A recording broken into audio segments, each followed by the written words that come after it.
25 फेब्रुवारीला जिल्ह्यातील अवैध धंद्याच्या विरोधात विद्यमान आमदार पाटणी यांनी धरणं आंदोलनाची घोषणा केली आहे। तर दुसरीकडे कारंजा शहरात गोवंशाची अवैधरित्या होणारी आयात निर्यात आणि गोमातेची होणारी अवैध कत्तल याकडे सुद्धा विद्यमान आमदारांनी लक्ष देण्याचं काम आहे की नाही असा सवाल जनतेतून केला जातोय। सविस्तर वृत्त असं की कारंजा शहरात मध्य प्रदेशातून शेकडो गोवंशाची आयात होते।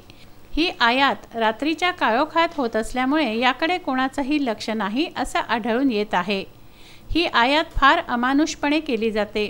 एका गाडीमध्ये अतिशय क्रूरपणे 20-20 गोवंश बांधून कोंबल्या जातात।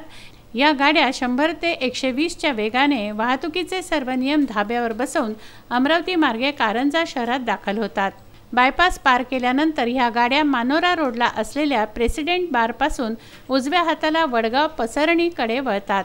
आमच्या प्रतिनिधीच्या माहितीनुसार या सर्व गाड्या एका शेतामध्ये दाखल होऊन तेथेच या गोवंशाची कत्तल करून मांसाची निर्यात केली जाते। याची माहिती विदर्भ न्यूजच्या प्रतिनिधीला मिळताच आमच्या प्रतिनिधींनी रात्रीच्या काळोखात स्वतःच्या जीवाची पर्वा न करता स्टिंग ऑपरेशन करून हा व्हिडिओ आपल्या समोर आणला आहे।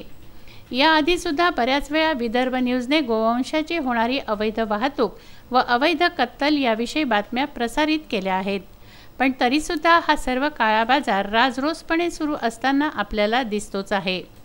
पोलीस प्रशासनाचं यावर अजिबात लक्ष नाही आणि पोलीस प्रशासन जाणून बुजून लक्ष देण्याचं टाळत आहे का असा आवाज जनमानसातून येत आहे।